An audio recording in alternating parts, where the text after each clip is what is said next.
for students who sort of are unsure, what would you advise them in terms of what sort of mindset is needed to go into research? What sort of mindset is needed to go into the other two or three? One common mindset that's needed for any direction is commitment. Correct. Right? Passion in terms of you want to be the best student possible in terms of engaging with the material that is given. And so being a good student is absolutely important. Sure, you heard that.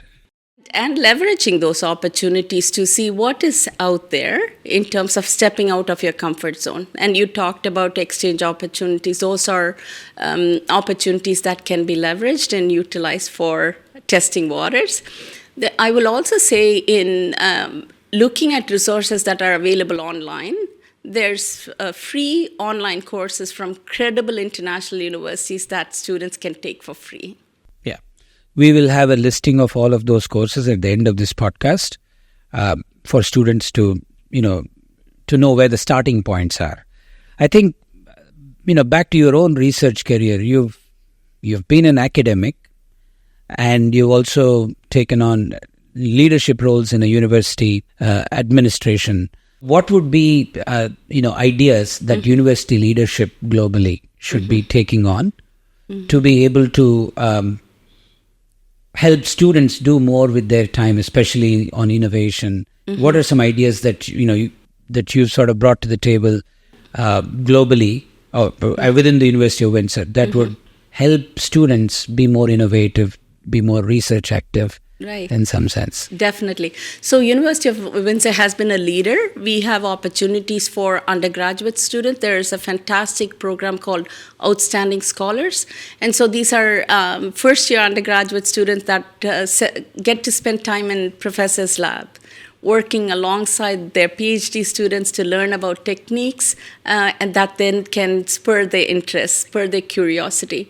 As they mature into their undergraduate program, they can pursue honors degree, for example, and pursue a small undergraduate project.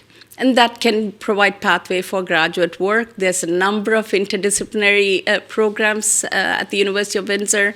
We have faculties that are really strong in many different disciplines, but traditionally we have strength in automotive.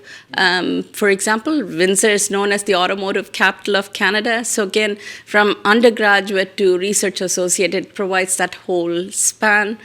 We sit right on the Great Lakes, and water is shared water resource between Canada and the US. And again, environment is an amazing area. And we have a research center called GLEAR, Great Lakes Institute for Environmental Research, that's pursuing amazing research. We have greenhouses close to the university, so that's an emerging area of ag tech. Innovation that's happening. And again, from undergrad to more senior research students are participating. So those are some examples of opportunities. And students do need to be bold and create some pathways. Go speak to your professors if that is of interest to make those connections. I think it's important to start early here, isn't it? When you are an undergrad student or possibly even in high school. Take on a small project that is not part of your normal curriculum, but do something more with, in the intellectually challenging paths.